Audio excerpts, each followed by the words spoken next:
When I lived in Kyrgyzstan as a Peace Corps volunteer, some still called it the Switzerland of Central Asia. But in recent years, life in this tiny post-Soviet republic has been far from idyllic. In April 2010, disgruntled citizens ousted President Kurmanbek Bakiev in a coup.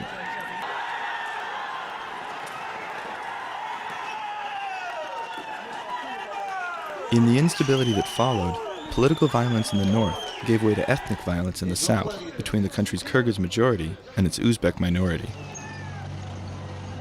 When the dust settled, almost 500 people were dead, and thousands more, mostly Uzbeks, had fled the city as their homes burned to the ground. 9 months later, I returned to Osh, a city not far from the village where I used to live, with my friend Akelbek, to see if it had recovered. On the surface, it seems as though life has returned to normal here. But it's not hard to find scars from last summer's violence, or signs of ongoing tension. People still shop at the bazaar, but many Uzbeks stay away, and vast sections of this once vibrant market now sit empty. This vendor, a Kyrgyz man, took me behind his stall.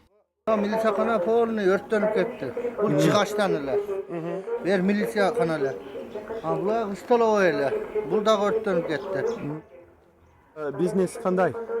Biznes soda жоқ, аз қиын, кредит алдық, товарларыбыз өрттеніп кетті. Ешкім төлеп берген жоқ оны.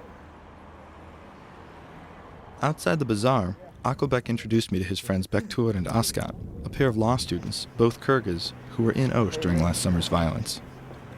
Birinci mınavı Munir'den başlandan mınavı жоқ эле. Мынау Ular кейін мына после событий мындай дарбазаларды құрды. после событий мына. Ого чейин жөн ачык эле. Ошол жерден өтүп кетишкен. Мына жер университеттин неме общежитиясы да, короче, студенттердин. Биринчи, короче, чыгышкан. Чыгышып туруп эмне тополонгон. Конечно, больно да. Мисалы кирип алып, значит, коркутуп кыздарды. Ошо да түрткү болгон да. Ошол главный түрткү ушу болгон да. Эми биз чыгып эле катышканыбыз жок. Эми просто ичиңде алгыне болот. Эшикте жөн эле карадык, эл уже бардык эшикте. Өзбекти көрсө уруп, өлтүрүп атышкан да. Магазиндерди тоношту адамдар. Жок, ол эми мындай айтсам, продукта жок. Эч ким уже эл ачкарлыктан айла жоктан кирди деп өзүнөн. Bektur and Askat offered to take me to an Uzbek neighborhood damaged by the violence. Minutes after we got there, a passing Uzbek woman invited us into her home. Mana şu meniki mana. Hozir endi 3 uydan boshqa uy solib bermayman deyapti endi. Chunki ochiq uydi. Senga endi menga yordam kerak hozir, ha. Kyrgyz and Uzbek still don't talk to each other much about the June events. Sometimes their disagreement was obvious. Bizga чындык керек да, чындыкты. Чынды gapiryapman. Men qanaqa odam kirib kuydirdi, nima bo'ldi, kim bilan kim urushdi bilmayman to'g'risi. To'g'ri aytyapman. Lekin ashida o'ldi degandan keyin biz Ashuratoshga bolalarimni olib ketib bordik. O kuni nega qochib ketdingiz? Ashi mada bitillar yurib, ko'p qo'novi zapning oldida qirg'izlar to'p turib, yine mana 4-palinkan oldi otishma bo'ldi. Madan mana tog'dan o'q tushib turdi, biz uyga o'qlar rosa yoyilib ketdi demak. Yine bolalarimni olib, nevaralarimni olib, tikoyimiz bordi. Surtoshga qarab qochib ketdik. Endi Allohning qo'lida men qatdan bilay bolam endi umidi Xudo xolasa biz bular musulmon, biz musulmon, bir o'rtada 3-chi kuch kirmasa bulardan ham yomonlik kelmaydi, bizdan ham kelmaydi Xudo xolasa inshaalloh. Later, I returned to the neighborhood with Mirzo and Ibaidulo, 2 young Uzbek men who witnessed the violence firsthand. I was on the roof. You were there? Yeah, on the roof, and I'll stay there and listen and watch what they do.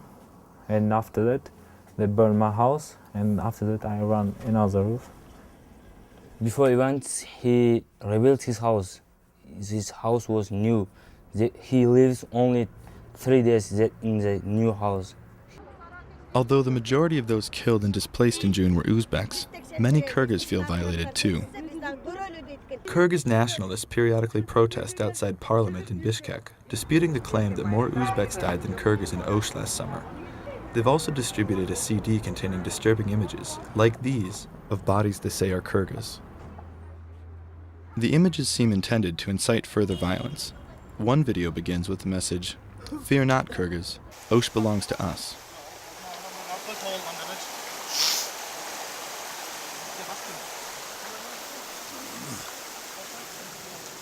International organizations are working to ease this lingering tension with cross-cultural events, and some local officials have even offered more than $2,000 to Kyrgyz-Uzbek couples who marry across ethnic lines. Incentives like these may help build a few new relationships, but true reconciliation won't be so easy. I asked Akelbek how he felt during our time in Osh. What I saw in Osh, I saw people kind of pretending to be nice to each other. They already forgot what happened. But what I saw, the images, no one can forget that, you know? Maybe not, but if Kyrgyzstan's ethnic tension goes unaddressed, peace itself may soon be a distant memory.